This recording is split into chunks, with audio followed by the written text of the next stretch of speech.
Hey YouTube, Captain Dylan Hubbard here at Hubbard's Marina, getting ready for our Sunday night live stream show. Hopefully you're ready for a great show tonight.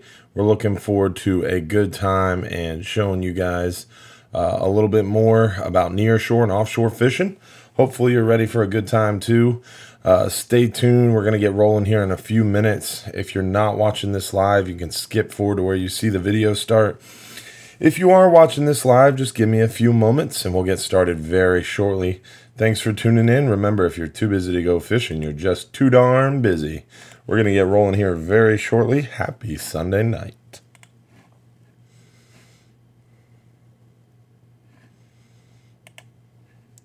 All right.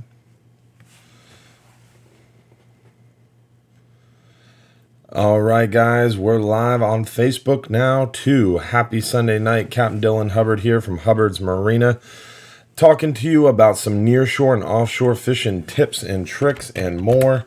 Tonight we got a good show lined up. Hopefully you're ready for a good time and lots of fishing tips and tricks coming at you very shortly here. Thanks for tuning in. If you're watching this live, just give me a few minutes and we'll get rolling here very shortly. If you're not watching this live, you can go ahead and skip forward to where you see the video start. As always, make sure to comment where you're watching from. Let me know where our viewers are at. Give me a thumbs up if you can hear me loud and clear. And make sure you share this video with your friends. Help me spread the word, share the stream. I'd appreciate it. We're going to get started very shortly. Again, welcome to the show. This is every Sunday night at 8:30 p.m. We do these live stream shows. Always a good time to bring your questions and learn more about nearshore and offshore fishing in the Tampa Bay area, Central West Florida. Hubbard's Marina been fishing local waters since 1928. Over 90 years and 4 generations been fishing local waters. I appreciate y'all tuning in with us. Amy Horner, Angelo Nieves, Anita, Natalie, thanks for watching, guys. Again, if you're watching this live, just give me a minute. We'll get started. If you're not watching this live, go ahead and skip forward to where you see the video start is what I was going to say. Haven't even started yet. Already jumbling up words. You'll have to forgive me, guys. A little bit slow tonight. I'm a little bit under the weather here, but not gonna let it hinder the show. So looking forward to a good night. Remember, comment where you're watching from. Give it a thumbs up if you can hear us loud and clear. We're gonna be rolling here in just a few seconds. Melanie, we're gonna talk about red tide. We're gonna talk about fishing tips and tricks. We're gonna talk about what we've been catching and more. So lots of information coming at you very shortly. Another great show lined up, that's for sure. Remember to share the stream with your friends. Share it on your timeline for me. Click like if you love fishing. Give us a thumbs up if you can hear me loud and clear. And comment where you're watching from, guys. Tag your friends. Thanks for that, guys. I appreciate that. Gonna get rolling here very shortly. If you're not watching this live, again, you can skip forward to where you see the video start. If you are watching this live, we're gonna start very, very shortly. I appreciate everybody spending their Sunday night with me. Hopefully we have a good show tonight, free from any technical difficulties. Always a plus when stuff doesn't go wrong. We shall see. Hopefully it's a little less skippy tonight. Gotta love Spectrum. Always a pleasure. All right, guys, we're just about ready to get rolling here. Again, if you're watching this live, we're about to start. If you're not watching this live, go ahead and skip forward to where you see the video start. Again, comment where you're watching from, thumbs up if you can hear me loud and clear, and give this video a like if you love fishing, and don't forget to share the stream. All right, guys. Happy Sunday night. Thanks for tuning in, y'all. Definitely excited to talk about some fishing tips and tricks with you, give you a little bit of a fishing report, tell you what we've been catching out here and what's been going on at Hubbard's Marina. Got lots of information tonight. Always like to start out with what's been going on and what we've been catching.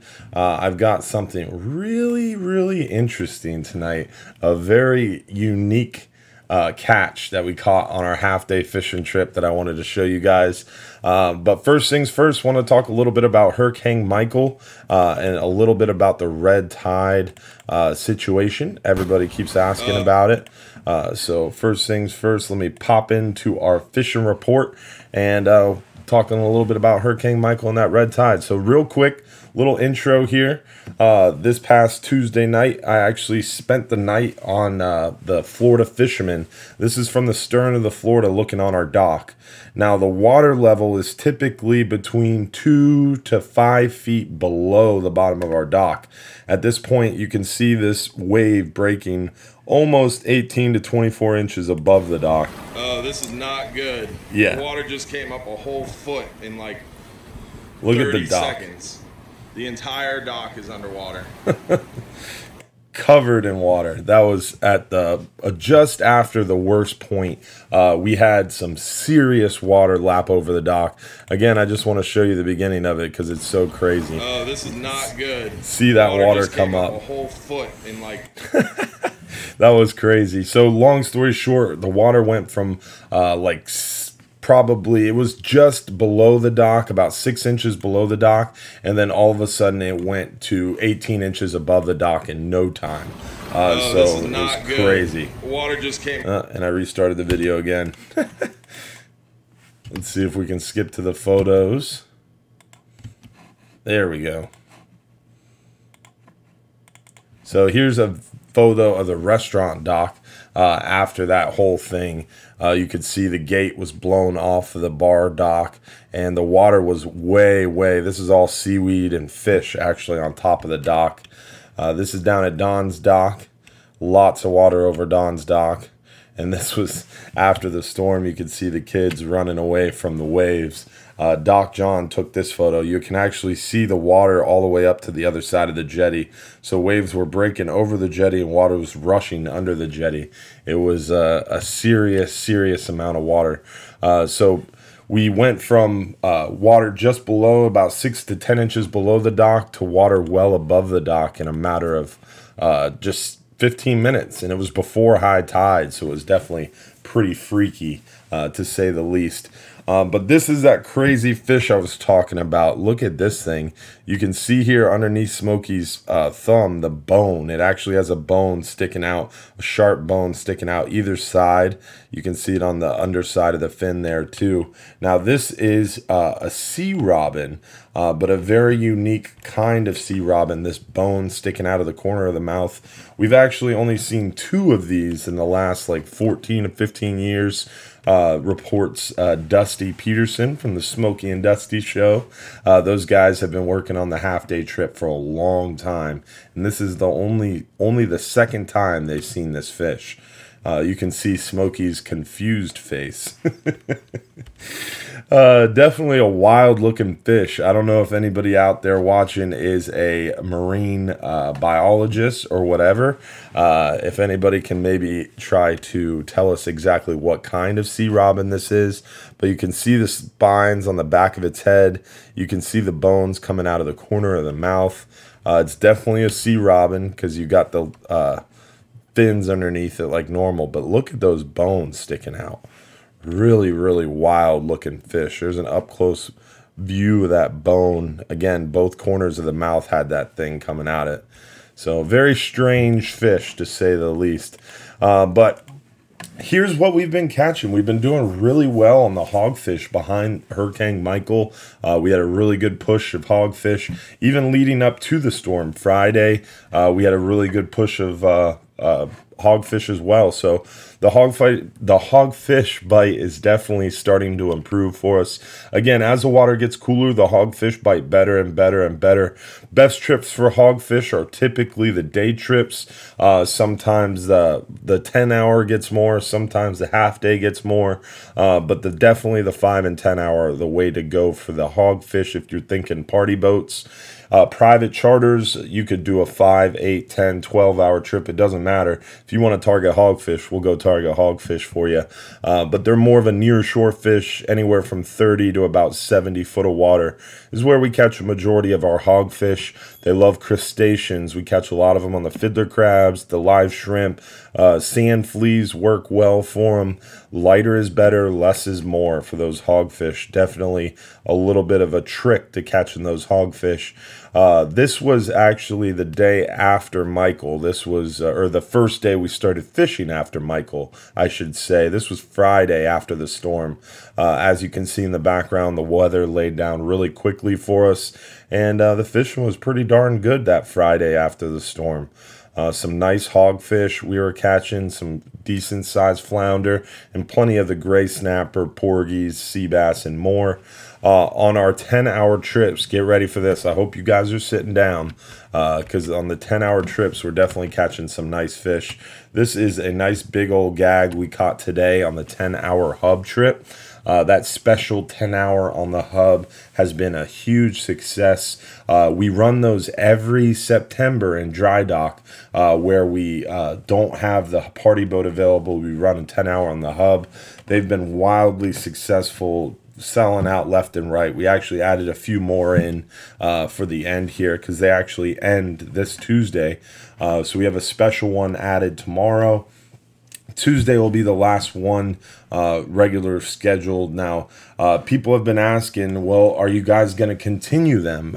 You've been catching a lot of fish. We've been doing so well out there. A lot of people are really starting to love that trip. Like people love our 12-hour extreme trip. Basically, they're split charters, so I can understand why. So we are playing with the idea of continuing that. Going to be something we talk about here as we build our 2019 schedule. That 2019 fishing schedule always comes out sometime early December, so stay tuned for that 2019 fishing schedule. We're looking forward to releasing that and showing you all the great trips that we have planned for 2019. So also I wanted to talk to you a little bit about the red tide. So as far as the red tide goes, leading up to Hurricane Michael, the red tide was nearly dissipated. The predominant east wind we had before the storm was really blowing all that out, and we was keeping it off the beach, keeping it really, really nice and level for us, and we were doing really well. And I was excited, looking forward to maybe possibly the end of red tide, but unfortunately we've seen that red tide kind of spring back up a little bit. On the backside of Hurricane Michael, things seem to have gotten stirred up a little bit. But the good news is a majority of Southwest Florida is completely red tide free. The most recent FWRI maps show from Manatee County south, no more red tide. And it's starting to kind of really get very, very minimal. From Clearwater to Johns Pass is really the only areas that showed high concentrations of the red tide along our West Florida coastline in the peninsula of Florida. So it's really, really good news. As far as the bloom goes, it's gotten significantly smaller, but we have seen an increase in our area following Michael, but it's also been a steady decrease since Friday. Saturday got a little bit better. Today, this morning, it was beautiful inside Johns Pass. But, I mean, on that incoming tide, we are seeing some red waters. We are seeing definitely some red tide around the area. I'm not saying there isn't any. I'm not saying we're not getting any effects from it. But as far as offshore goes, the offshore fishing's unaffected. We're catching plenty of fish. Even inshore, we're still seeing a lot of sheep's head around the dock. There's a ton of bait in Johns Pass right now. A lot of sheep's head action. We're seeing some mangrove snapper action. Guys are catching snook, redfish right inside Johns Pass or outside Johns Pass. So it's been really good, all in all. So quick fishing report. Told you a little bit more about the red tide. Showed you some photos of what's been going on here. As always, we like to talk a little bit about the weather. The weather looks really nice the next couple days. For the next 5 to 7 days, the weather outlook looks beautiful, so we're looking forward to a great week of fishing. Now, this coming weekend, Saturday night into Sunday morning, it looks like the weather's going to start picking up again. I thought that was going to be a cold front, but from what I'm seeing on the advanced forecast, it looks a little funky. So I don't know if that's a cold front or we have another little tropical system developing. I know there's a tropical system exactly where Michael formed. There's another little area to watch with a chance of formation. But that thing looks like it's moving west. So hopefully that won't come bother us again. We don't need another Michael in our area, and especially up in the Panhandle.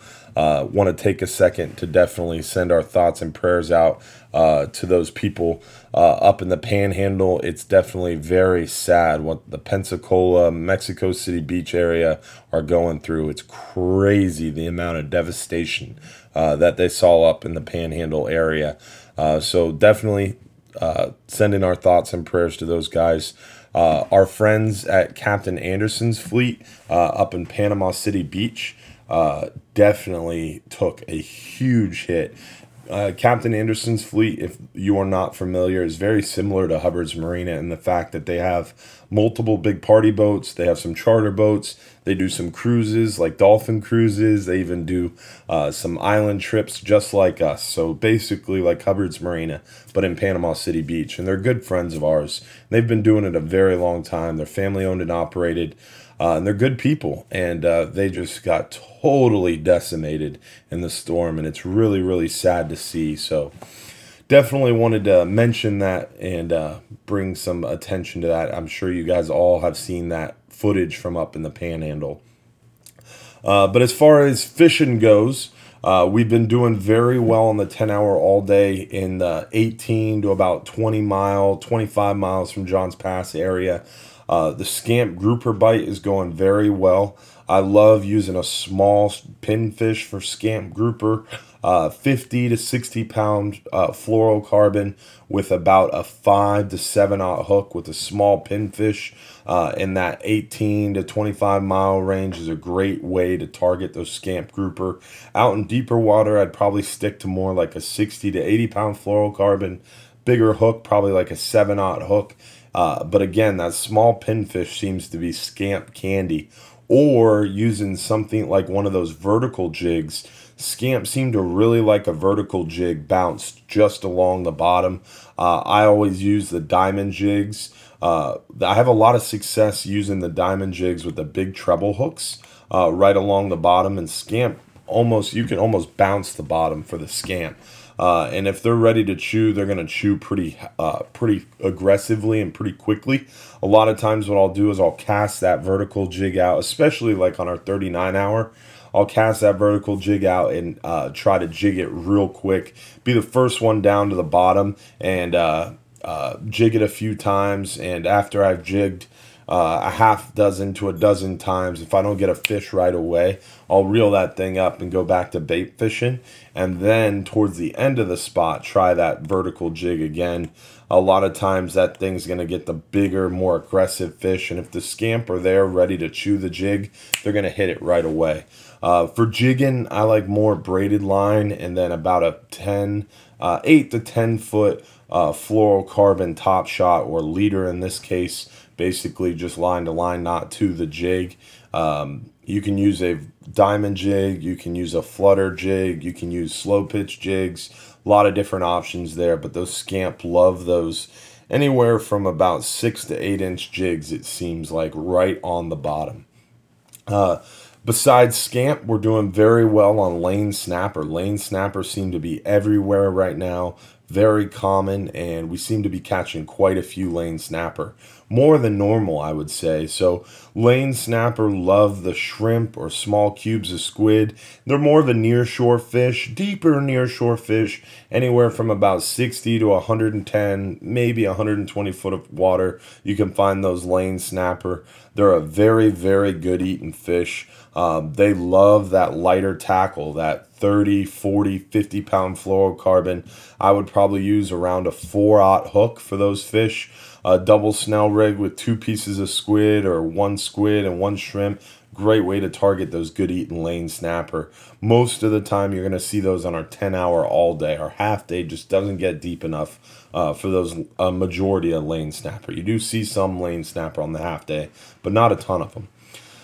Besides that, we are seeing some gag grouper. Today was a great day for gag grouper. The Hub 10-hour trip did very well on the gag grouper. The Flying Hub 2, a 12-hour extreme trip, had a lot of gag grouper bites. Captain Anthony said his first stop, they hooked 12 gag grouper at least.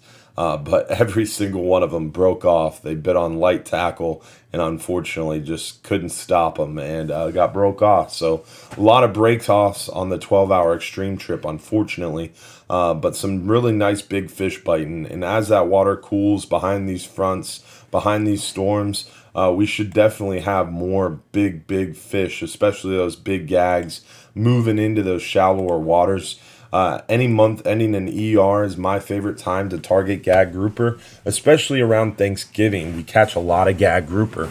So we're looking forward to a great fall fishery for gag grouper, especially as we approach these cooler weather months. We're also seeing a big uptick in cobia. This past week, we've been seeing a lot of cobia. Cobia love a eel for bait. That's my favorite bait for cobia. And the way you can cheat is I like using like a 3/4 to a 1 ounce white bucktail jig. They make a little round head bucktail with some white feathers on it, and you can take a bass lure, one of those Senko worms that you would use for bass fishing, and put that on the hook of that, run that up the hook of that bucktail bait, and you turn a white bucktail that you would normally bounce along the bottom, you turn that into a really killer cobia bait. When you see that cobia swimming by, typically 30, 40, 50 pound fluorocarbon leader, braided lines, so you have lots of spool and lots of line capacity. Present that bait to that cobia, try to cast a little bit past it, and then reel that bait in front of the fish.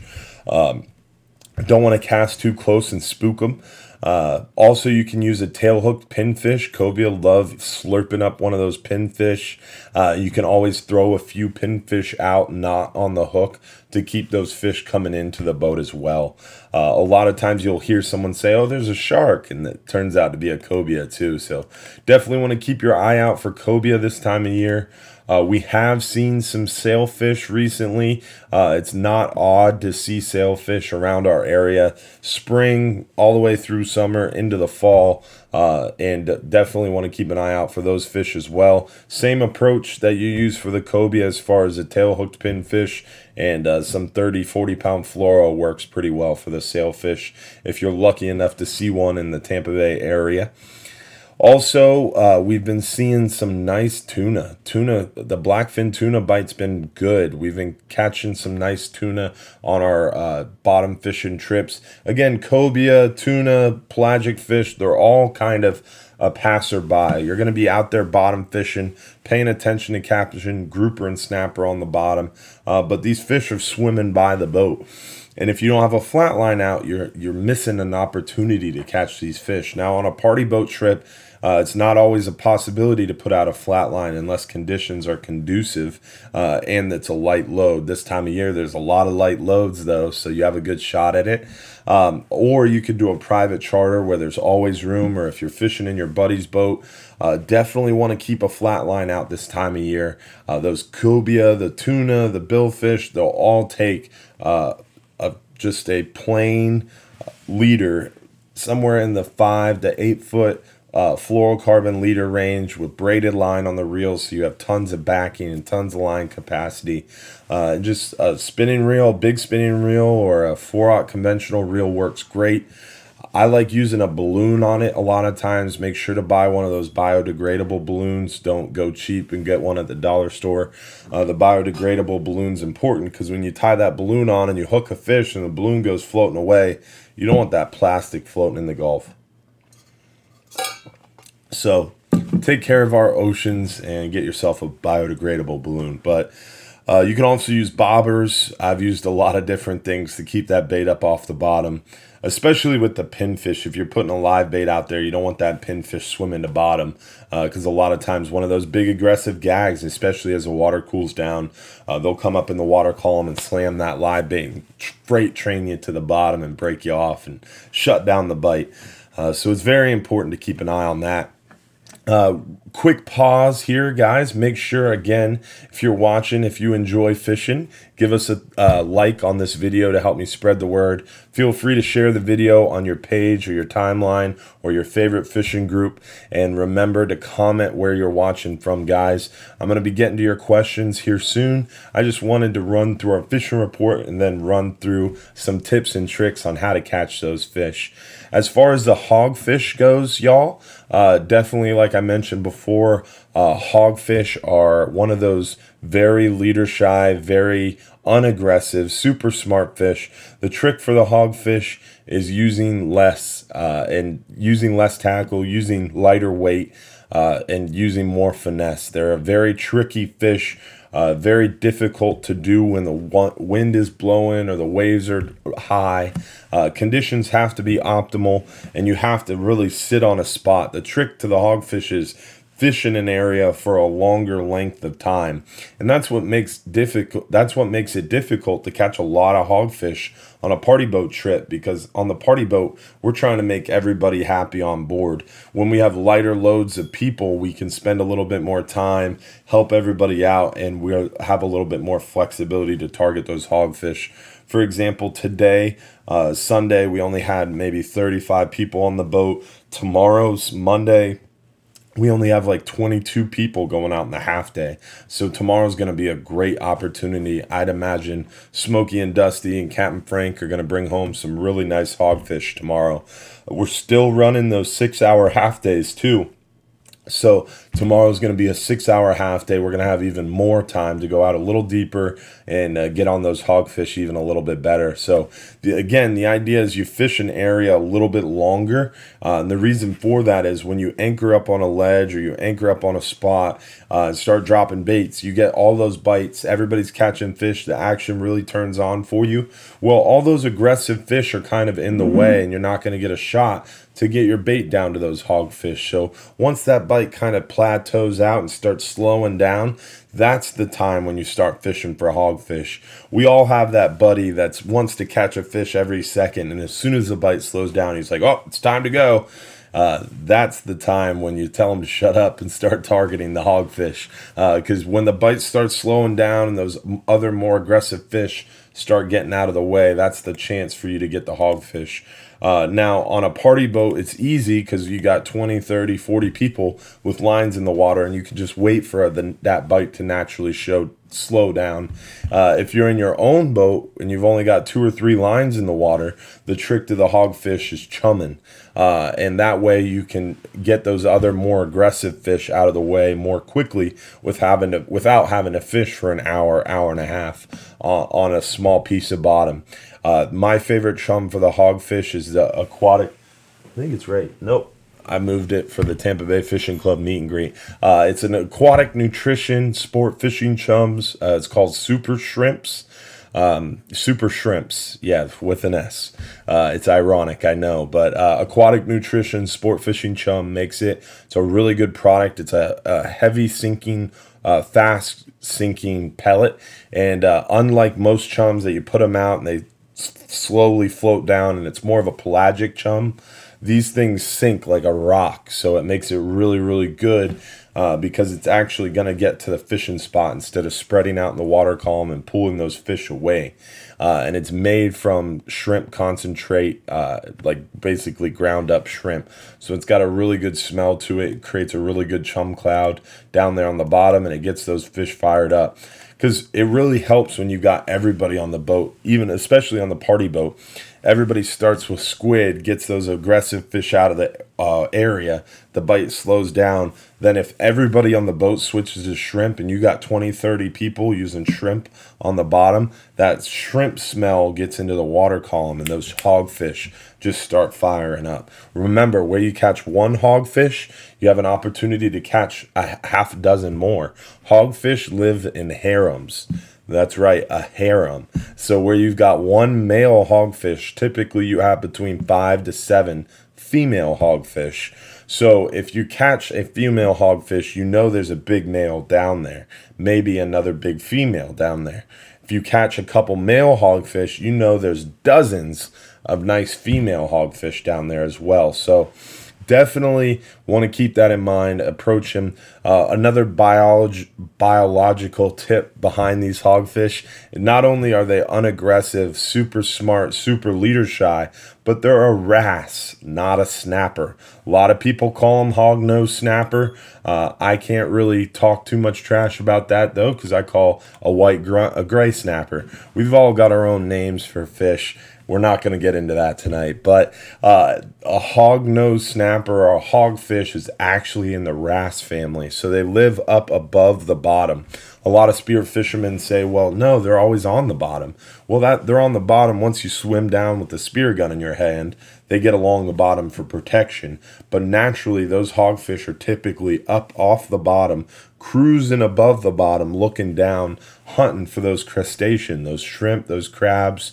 So when you're using lighter weight and presenting that bait more naturally, as that bait flutters to bottom, that's when you get the bite. So using that super light knocker rig is why I like using a super light knocker rig for those hogfish, because that bait flutters down. The idea behind a knocker rig is using lightweight. So often we'll see people come out and they've got a 1 ounce or a 2 ounce egg sinker and they're knocker rigging. A knocker rig, by definition, is a super lightweight. 3/4 ounce if you're fishing 100 foot of water, a 1/2 ounce if you're fishing 60, 80 foot of water, a 1/4 ounce if you're fishing 60 foot or less. Really more like an 1/8 ounce if you're fishing 30, 40 foot of water. You want a super lightweight. That way, as that bait falls to bottom, the drag, the hydrodynamic drag of that bait is going to make that weight go further down the line, further from the bait. And as that egg sinker separates from the bait, the slower that bait's going to descend. The slower the bait descends, the more natural it appears, and the higher the chance of that hogfish coming to hit that bait before it ever makes it to bottom. When it makes it to bottom, you've got a greater chance of some of those gray snapper, white grunts, mangrove snapper, lane snapper, porgies, all those fish you don't want to catch biting that live shrimp. So that's why using that knocker rig setup works. But it's very difficult, even for myself, even with that super sensitive bull bay rod that we use, that Hubbard's Marina Hogfish bull bay rod we just came up with. I mean, you could feel a shrimp fart. That's how sensitive that rod tip is. But even with that, even with the best technology out there, it's still very difficult if you're using an 1/8 ounce egg sinker on a knocker rig to feel that hogfish bite. Especially when they bite it up off the bottom. So I always recommend, if you're starting hog fishing, start with a jig head, start with a naked ball jig, start with a hog ball from Captain Chappie, something that's going to have the weight and the hook connected. That's what a jig head, a lot of people prefer using jig heads. Most charters, like if you come out and do a hogfish charter with us on the hub, we're probably going to hook you up with jig heads. The reason why is it's much easier to feel the bite when the weight and the hook are connected. It's not as natural. That's going to go to bottom much quicker, but you still have a great shot at catching some hogfish, especially as the water cools and those hogfish get more aggressive and more concentrated and they come into that spawning time. We'll definitely see an increase in the amount of hogfish photos for sure. So hopefully you guys got some good information there on hogfish. We talked a little bit about scamp grouper. We always talk a lot about mangrove snapper. Mangrove snapper are one of my favorite fish. We're coming into a great time of year for some monster mangrove snapper. That same hogfish idea that I just talked about with those knocker rigs, that knocker rig approach works really great when you're in deep water doing one of those 12-hour private charters on the Flying Hub 1 or Flying Hub 2. You fish a spot for a while and get those snapper. Once the bite slows down a little bit, you switch to that knocker rig and fire that knocker rig back into that chum line, and it is slob city for those big mangroves. We get 9, 10, 12-pound mangrove snapper, and a lot of times those big mangroves are up off the bottom eating little baby pinfish. A baby pinfish is a great scamp grouper bait and mangrove snapper bait. So it's a good time of year for those big fat mangroves out in the middle grounds, elbow and surrounding areas. And our 39 hours just around the corner. We're finally starting back up this week. Very excited for that. Also this coming week, we've got the National Marine Fisheries meeting in Mobile, Alabama. Going to be heading out of town, so that reminds me, we're obviously doing the live show tonight. This coming Sunday, I will not be here. I'll be on a plane to Alabama, so we will not have the live show next week. Sorry about that. Remember, guys, comment where you're watching from, like this video, share this video, and help me spread the word here, guys. And give me a thumbs up if you can hear me loud and clear. It looks like the audio is good tonight, but the video keeps skipping on my side. I don't know if it's skipping on your side. Hopefully not skipping too bad if it is. But we've talked now for 30 minutes or so, so I'm going to get into your questions here. We've got lots of comments on Facebook. I appreciate your Facebook comments, guys. Keep them coming. But I did lose some questions at the beginning of this video, so make sure if you left a question and I didn't get to it, go ahead and comment that question again on Facebook. YouTube, I've got all your questions here. Again, I got a lot of people watching on Facebook, but not that many likes on the videos here, guys. Come on, help me out. Click like for me. Just help me simply reach more people with these videos. All right, let's see if we get another question. Bill Riskus said 70 degree water should do it for the red tide. You're right, Bill. As that water declines in temperature, the risk of red tide is definitely gonna decline immensely. So we're looking forward to the water cooling down. Again, it looks like not tomorrow, but 7 days from tomorrow, basically a week from tomorrow, we're going to be seeing that cold front. Hopefully a really strong cold front.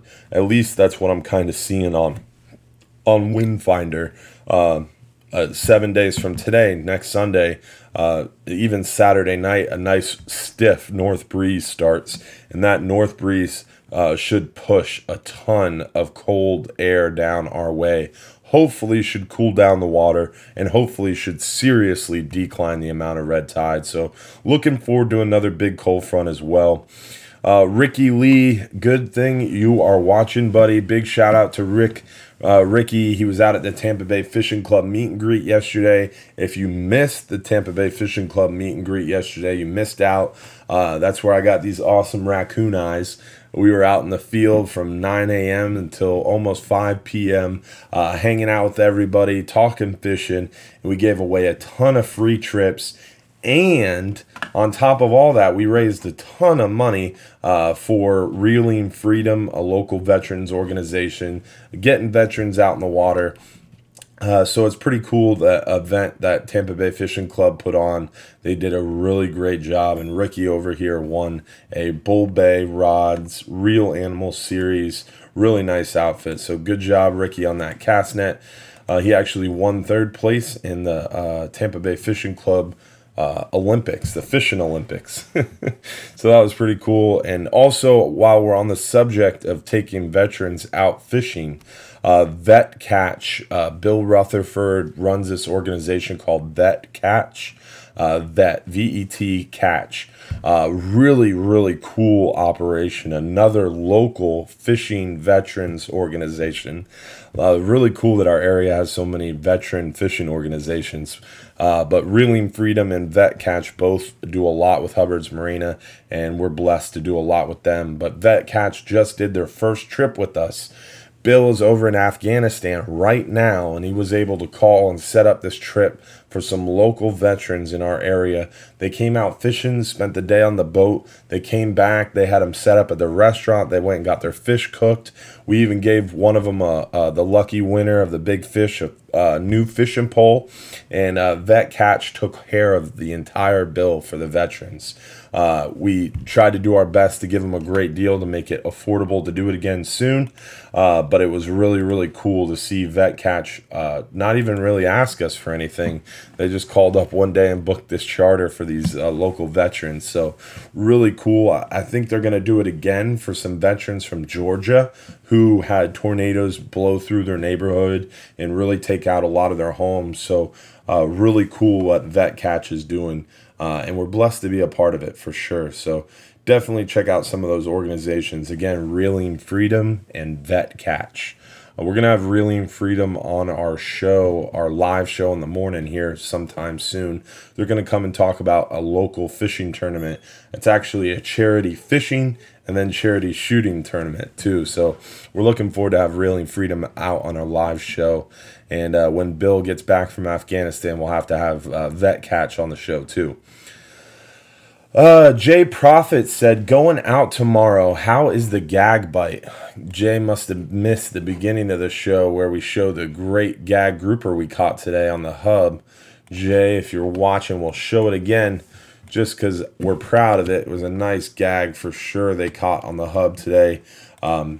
This is Captain Dave, if you guys haven't met him yet. Captain Dave and his first mate, Devin. We have a female deckhand on the hub right now, which is really cool. She's a total badass, and Dave is doing a really great job putting us on some really big fish, and everybody seemed to really enjoy fishing with Dave and Devin. So definitely you have a great opportunity to catch some great gag grouper right now, even on the hub, even on these 10-hour all-day trips. So that's pretty cool, and as the water cools, it'll get more and more common to see these nice big fish on those 10-hour nearshore trips. So Jay Prophet, how's the gag bite? Here is your answer. This is what they caught today, and that was without live bait. Tomorrow we should have live bait. We're getting them we're getting a big order of live bait delivered tomorrow from a guy from up north, and hopefully those live baits will survive the ride offshore. That's been the biggest challenge, is keeping those live baits alive for the ride offshore and getting them out to where the fish are. Unfortunately, the red tide's not bad inside Johns Pass. We don't have the breathing irritation. The water's not that bad, but once you get outside of Johns Pass Bridge, we run through areas where it's a little bit more concentrated, and that's where we see the live bait die, unfortunately. But we'll do our best. We'll definitely have live bait available tomorrow for those big gag grouper, and hopefully we'll be able to get some of them past that red tide. Again, guys, comment where you're watching from, comment your questions, and click like on these videos. We're going through the video or the questions now, and we're going to get to your questions shortly. Ron Morris said, do you troll for gags? We do occasionally troll for gags, especially when it's a little too rough to go offshore. We'll troll for gags. We are, Ron, the easiest thing to do is explain the difference. A lot of boats that troll for gags are what's called state guide boats. That means they don't have federal permits. We have federal permits. So we are a federally permitted vessel. So we fish mainly beyond 9 miles from shore in federal waters. Now, we have state charter permits and we have state fishing licenses, but we don't do a lot of inshore fishing. We bought these expensive federal permits, literally thousands of dollars per person. To take 6 people out into federal waters to fish, you need a $25,000 federal refish permit. And some of these party boat permits are hundreds of thousands of dollars. So when we have these federal permits, we don't spend a lot of time trolling the bay for gag grouper. But a lot of people do it very successfully. Guys like Vance Tice, John Gunter. We know a lot of local guys who make a living trolling for gag grouper around the Egmont Key Channel, even inside the Skyway. The trick to trolling for grouper, definitely 50, 60-pound braided line and about maybe 8 to 12 feet of about 60-pound, 50-pound fluorocarbon, 60, maybe even 80-pound fluorocarbon. Play with it, see what works for you. And then those big stretch Rapala lures. Rapala X-Wraps are the way to go. 100% best trolling plug out there. for the money for groupers. So a Rapala X-Rap 30 or Rapala X-Rap 40 is a great option for trolling for gag grouper. The idea is you troll the edge of the shipping channel, the Egmont Key shipping channel, even inside the Skyway, outside the Skyway. You troll the edge of it and find these rock piles. When you find a fish, when you hook a fish, you hit that man overboard button, you mark that spot, and you go back to it and hone in on where those fish are. Typically, it's a rock pile or a ledge along the top side or underside of the edge of that channel. And you want to run your lures with those lures nearly bouncing on the bottom. If they are bouncing on the bottom, that's a good thing, but you might lose them. So you want them just above or just maybe bouncing every now and again along the bottom. The further you put that lure back, the deeper it's going to go. Rapala X-Rap 30, if you put it back like 50, 60 yards, it's going to be pretty deep in the water if you're using that 50-pound braided line. So play with it. Play with your trolling speed. Play with your lure size. They make a Rapala X-Rap 20, 30, and 40. I like the 30s and 40s because I'm out in deeper water. A 40 might be too big to troll inshore. But definitely we do troll for gag grouper. You can troll for gag grouper and you can catch a lot of big gags trolling. And the idea is you actually, when you hook that fish, he's coming out of his rock pile and he's biting that big old Rapala X-Rap and he's snatched out of his hole. He's got no shot to pull that lure into the rocks. So a lot of times guys will use big spinning reels and lighter tackle for gag grouper because the boat's doing the work. He's pulling that fish out of the hole, and then once you have the fish hooked, you can slow down, retrieve that fish. You never want to slow the boat down all the way. When you're trolling, whether it's for kingfish, billfish, tuna, wahoo, or gag grouper, if you've got 3 or 4 lines out, you don't want to go into neutral. A, because that gag has a chance to pull you to bottom at that point. And then B, your lines can come together and get tangled. Or C, your lures will sink and hook the bottom. So you always want to keep it clutch ahead or keep a little forward momentum and reel that fish into the boat and get them in the boat as quick as you can. So yes, you can troll for gag grouper. Yes, we do often do it. Do we do it every day? No. But we do troll a lot. Let's see here what other questions we have. Ricky Lee said, who won the 39-hour that you had in the free raffle at the Tampa Bay Fishing Club at your booth? I haven't done the drawing yet, Ricky. Yesterday I spent the whole day with you at the Tampa Bay Fishing Club meet and greet. Today was work and then church, and now I'm with you again, Ricky. So I haven't had a chance to do that drawing, but I will very soon, and we'll announce it in a live video. So let's see what other questions we have here. We're gonna switch over to YouTube and see what questions we have here. Tobia Spinelli, what's up, buddy? Thanks for watching. Dusty Peterson, you're the man. I can't say his name. It's no FU. It's basically what his name is on YouTube. Says he caught a few snook today at John's Pass. So that's cool. I said earlier that the snook are biting inside the pass. So the red tide is around. The red tide is definitely off the beach. And there's bloomy areas from Clearwater Beach to John's Pass. Seems to be the only real area there's a lot of red tide left. But they're catching fish. I mean, he said it right there. He's catching fish today at John's Pass. So that's pretty cool. Thanks for the comment. Val Viva said, hey Hubbards, thank you for doing educational videos. I just bought a Shimano Talica 16 2-speed, spooled it with Power Pro 80 pounds. Do you think that'll be enough for the 39-hour trip?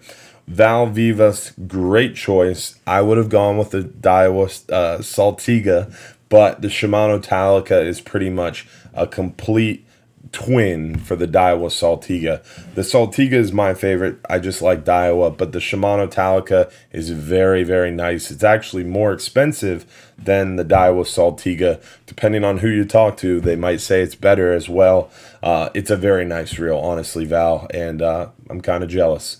So nice purchase. And yes, that reel, again, the Daiwa Saltiga is pretty much the same thing as the Shimano Talica. We carry the Daiwa Saltiga in the shop. I personally fish with it, and on a 39-hour, 90% of my time would be spent fishing with that reel.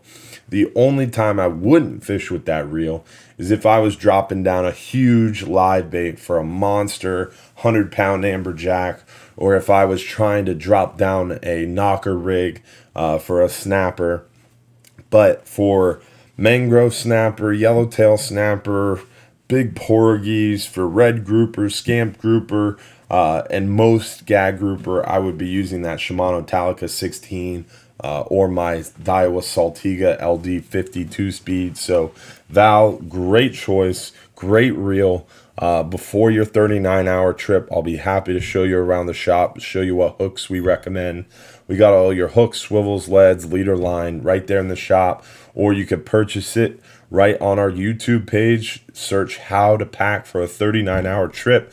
You'll see this beautiful mug on the bow of the boat, and I did about a 25-minute video to run through everything you need for that 39-hour trip, Val.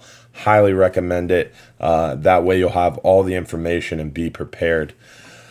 So Paul Martin said, watching from Ontario on my way down to sunny South End, Florida. That's pretty cool, Paul. Good job, man. Have a safe drive. That's a long drive from Ontario. Wow. Let's see here. Matthew Johnson said Wilmington, North Carolina is where he's watching from. What's left to do for the Florida fishermen to get back in service? Right now, Matt, we're waiting to replace a live well pump, and we just finished the top coat on the decks. So the decks are done, the walls are done, the roof is done, everything's done. We're just waiting to replace the pump. We're waiting to hang our new rod racks. We've got a bunch of new rod racks on the boat, and we're waiting to get our Barracuda tackle magnets installed. We're going to put magnets along the side of the boat. If you don't know what that is, Barracuda tackle makes this incredible product. Basically, it's a little rectangular shaped magnet that's coated, so it's only magnetized on one side, so you can mount it to your boat, and it's not going to mess up your electronics, not going to mess up anything, not going to cause any corrosion, not going to stick to anything. So the outside of it is magnetized, so you can hang your pliers, your dehookers, your stringer, your venting tool, and all your leaders from it. It's going to be really cool. So we're going to be mounting those magnets from Barracuda Tackle. We're going to be mounting the rod holders and replacing that final pump. And the Florida fisherman is actually going to be back in service this Thursday for the half-day fishing trip. So if you want to come join us this Thursday, Matthew, you can come fish on her. Robert Eaton said, watching from Valrico, what month do the sheepheads start to run strong for the spawn? It really depends more on the weather, Robert Eaton, than the month. But typically, towards the end of October, November time, as those cold fronts start to come, that water temperature starts to drop. The low 70s, those sheep's head really start to fire up. But we're already seeing them. Just 2 days ago, I was standing there on the dock waiting for the boat to back in, and I saw a sheep's head. I mean, he was pushing 16 to 18 inches. Wasn't a monster, wasn't a trophy, but he was darn big, and really good to see those big sheep's head coming in already. So I think it's going to be a really good sheep's head year. Before the whole red tide thing started back in like July, we had a ton of baby sheep's head on the dock. So I was really, really hopeful for a banner sheep's head year. I think the red tide put a little dent into it, but hopefully most of those fish made it back into the bayous before the red tide set in, and hopefully we didn't lose too many. Let's see what other questions we got here. Mike Hart, what's up, man? Thanks for coming by the shop. Mike Hart is actually the first gentleman to get one of those Hubbard's Marina Bull Bay rods. He came by the shop. He picked up our Hubbard's Marina Bull Bay custom rod, the grouper setup, the grouper snapper setup, the bigger of the two rods, and he put a Saltiga on it. I was super jealous. And he got a chance to break it in this weekend. What did he say? He said, definitely worth every penny I spent on it. It's unbelievable how sensitive that rod is, and I love the 2-speed option. That's awesome. Thank you so much, Mike, for leaving a comment. I was gonna try to get a hold of you somehow. I wanted to hear how it went. So really, really cool, Mike. Drop me a message to our Hubbard's Marina page. I'd love to talk to you more, Mike Hart, about your trip and using that Hubbard's Marina Bull Bay rod. See if you got any feedback for us and how we can improve it. You were the first to use that thing on a fishing trip, first to purchase one. So that's pretty cool. Thanks for coming by. And thanks for watching the video, guys. We got still a few more minutes here. I want to answer some few more questions. Chris Blanco said, how's the fishing been inside the pass? Well, like I mentioned before, we're still catching some snook. This guy from YouTube commented that he caught snook today in John's Pass. So the snook bite's going well in John's Pass. We're seeing a lot of sheep's head. We're seeing redfish being caught on the beach. A guy was using a silver spoon, fishing in the surf. Right ahead of Hurricane Michael. Waves were 3 foot high, and this dude's bailing redfish on the beach. So between all that, Chris, I'd say the fishing in John's Pass is doing pretty good, man. Let's see what other questions we have here. Who is the captain? Samuel Dotson III said, who's the captain for Wednesday on the Hub 2? Most likely on the Flying Hub 2 Extreme Trip, Samuel Dotson. That's going to be Captain Anthony, typically, is who runs those boats. Let's see here. Ken Gurney said, I want a 10-hour trip for 2 at the meet and greet. Can't wait to book it out. Thank you a lot for Tampa Bay Fishing Club and all you guys do. I appreciate it, Ken. We appreciate you guys. I appreciate Tampa Bay Fishing Club for supporting our local charities. It was a great event. It was good to see all the kids out there, getting kids hooked on fishing, getting the veterans out fishing all around. It was an awesome time, and we feel very blessed to be involved in the community and have a great opportunity to meet and greet all you guys. So that was a good time. Thanks for coming, Ken, and congrats on winning something cool at the meet and greet. Let's see here. Christopher Hellcat Jean said, do you have a Bull Bay rod on you? We can see right now. I do. I've got a bunch of the Bull Bay rods here. You don't think I ordered them for the shop and didn't keep a couple for myself? I definitely got a couple here, Chris, but I tried it before we started the stream. I tried to show the rod, and it's just too difficult here on the webcam. But stop by the shop anytime. I'd be happy to give you a personal tour of the 5 different models that we have right now. We're actually going to be adding a 6th model to our Hubbard's Marina Bull Bay line. And it's been a pleasure working with those guys. They make a great product, and now they have an offshore component, and we're very happy to be helping them develop it further. So come by the shop, and I'll show it to you. Let's see what other questions we have on Facebook.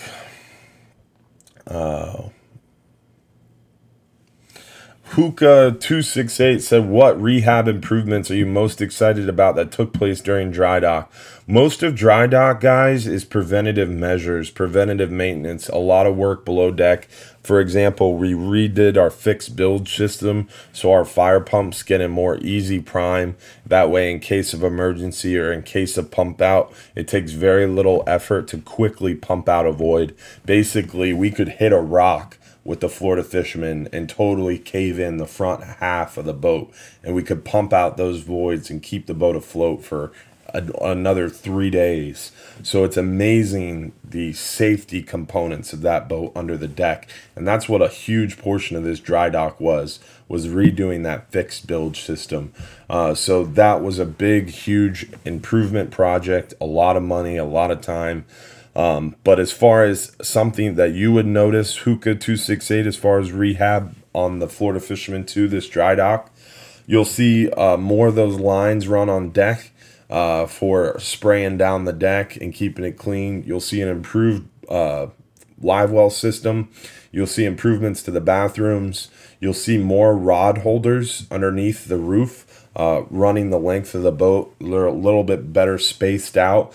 You'll see the magnets from Barracuda Tackle being mounted on the boat to hang your leaders from, instead of putting leaders on the lights or in the foam of the rail cushions. So lot of cool improvement, but most of it happened below the deck for your safety and your time out in the water with us. Denoris Hall said, not many 39-hour trips on your calendar for the rest of the year. Will that change? Denoris, we're always looking at the calendar and trying to add trips when we can. We've got tons of trips on the schedule. We have a trip every weekend in November. We've got one trip in December, which is common. We typically only do 1 or 2 trips in December. And then in October, we only are, the boat gets back from dry dock October 16th.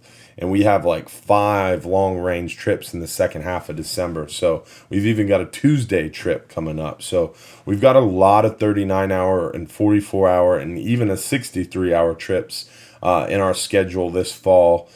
Probably not going to add too many. We don't really have time in Christmas and the month of December. We've only got one public 39-hour. The rest of those weekends are booked up with private charters. We had a lot of 39-hour private charters booked this year. So unfortunately, we just don't have a lot of room in our schedule to add more trips. Great blessing, great problem to have for sure. We definitely have a lot of options. If you want to go deep on the Flying Hub 2, you can take that out on the extreme trip. You fish the 39-hour area, but you're home by dinner. So that's a great option. Or you can always do the Flying Hub 1. You can book it with 6 people. You can get out there on a 12-hour trip for the same price as an extreme trip per person and get a whole day of fishing time out in that 39-hour area. So there's a lot of options. Jose Velasquez said, are you bringing the new rods to your Bass Pro Shop seminar? Yep, I got a Bass Pro Shop seminar coming up on October 20th at 2 p.m. That's this coming Saturday, this coming Saturday at 2 p.m. at Bass Pro Shops in Tampa. And Jose, I'll have those new Bull Bay rods with me at the seminar. So come out and join me at Tampa Bass Pro Shops this weekend, 2 p.m. Saturday. I'm going to be giving away a free 10-hour all day for 2 people and a free 5-hour half day for 2 people. All you have to do is come join me, sit in the audience and talk fishing with me, ask some questions, and we'll go over all the same stuff or new stuff, or I can answer whatever questions you have. And if you endure a full hour of sitting there with me, you get a chance for winning that 10-hour all day for 2 or that 5-hour half day for 2. So hopefully we'll see you this Saturday at Bass Pro Shops, 2 p.m. And thanks for reminding me, Jose. I got to make sure that's in my calendar. And we'll have those Bull Bay rods with us as well. Philip Michael Bridas said, did you work on the toilet's water level? It was high on the 39-hour trip. Yes, the trick with the toilets they are basically live wells. So we want to keep the water pressure high so they continue to flush and keep it clean. If the water level's too low, then it doesn't like to flush. But we definitely played with that, and that has been a complaint we've heard a few times, and we're definitely playing with that live well system to improve the toilets. We got those nice new fancy toilets back there, but unfortunately the bowl was a little different and wasn't as conducive to our plumbing. So we're working on it, Philip, and we should have it resolved, but you never know until you get out there on a 39-hour trip and put it to the test. So we're going to see how it rolls, and hopefully that problem will be addressed. Looking for, it looks like we got Rocky Top, Florida said, can kids go on the 39-hour trip? My son is 14 and he loves fishing. Yes, we definitely allow kids 13 years and up on the 39-hour trip, but it is an advanced angler's trip. It's for advanced anglers. It's deep water for big fish. It's not a good trip if your younger children don't have the ability and the focus to want to sit there and fish for 20 hours straight. Makes it difficult. Remember, there's no electronics on 10-hour trips or longer, so no Game Boys, no computers, no iPads, no smartphones. So it's very difficult if you're not if your kid's not totally hooked on fishing and ready to spend 39 hours fishing. But if he's an advanced angler, we'd love to have him. We love seeing kids out there. I know a lot of kids have fished with us. I grew up fishing on that 39-hour trip every weekend, and it's a ton of fun for kids as long as they're focused and ready to fish. Looks like I got most of the questions answered. Ryan Williams just asked, did the Hub 2 get new motors yet? Ryan, we just purchased the new motors. They're going to be put on at the end of October. October 27th is our last Flying Hub 2 trip, and then that boat's going to go to dry dock until November 9th. We're going to be putting new motors on the Flying Hub 2. We're going to the Mercury Marine 350s, big old hardcore motors to hopefully fix some of the lower unit issues we've been having with our current motors on the Flying Hub 2. So we're looking forward to that hopefully helping out and improving that boat even more, and hopefully helping out with our performance as well. So new motors coming for the Flying Hub 2 at the end of October, beginning of November, just in time for the second half of November when the gag grouper bite is very good. Let's see what other questions we have here. Jason Catchman said he had a great time on the 6-hour trip yesterday, caught a bunch of fish. So that's pretty cool. He's coming out again Thursday. Definitely take advantage of those 6-hour trips. Again, they run until October 17th. So you have a few more days to take advantage of that 6-hour half-day fishing trip with us at Hubbard's Marina. So definitely a great opportunity to get out there a little bit further, a little bit deeper at the same price. So those 6-hour trips, again, will run until Thursday. Let's see what other questions we have. Again, guys, thanks for tuning in. We'll see you this Saturday, 2 p.m. at Bass Pro Shops in Tampa. Again, we are not gonna have this live show this coming Sunday because of my trip to Alabama. So Sunday, October 21st, this show will not be going on because of I'll be on an airplane flying to Alabama for our National Marine Fisheries meeting, Gulf Council meeting in Alabama.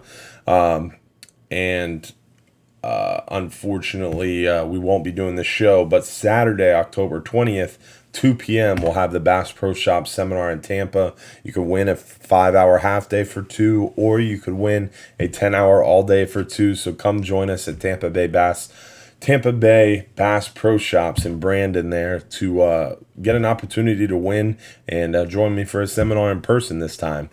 Also, always, we have these live videos, 8:30 p.m. Sunday, not this coming Sunday, the 21st, but the following Sunday, we'll be back at it again. Don't forget to tune in every morning. We do our live updates every morning around sunrise. Don't forget, if you're too busy to go fishing, you're just too busy. And hopefully we'll see you again soon at Hubbard's Marina. This fall should be a great gag grouper bite. We should have great hog fishing bite as we come into the cooler months. Remember to comment. Let me know how you enjoyed the show tonight. Please like and share this video for me. And we'll see you again week after next for another live show. And hopefully we'll see you at Bass Pro Shops this coming Saturday.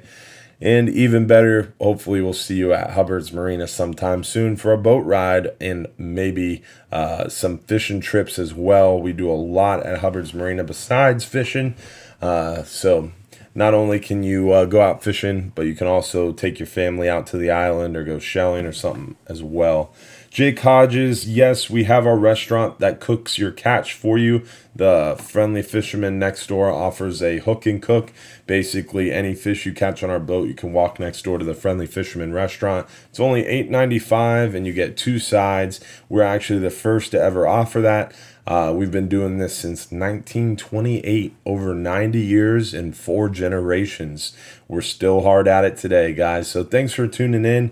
We couldn't do it without fishing friends like you and the wonderful group of captains, crew, office staff, bait staff, everybody at Hubbard's Marina. It's just such a pleasure to work with such a great group of people and have so many great people like you guys willing to sit and watch me sit and talk to you. So hopefully you enjoyed the show tonight. Remember, if you're too busy to go fishing, you're just too busy, please, again, like this video, share it with your friends, and we'll see you 2 weeks from today at 8:30 p.m. again for another live show, and we'll see you Saturday at 2 p.m. at Bass Pro Shops. Have a good night, guys. Happy Sunday. God bless.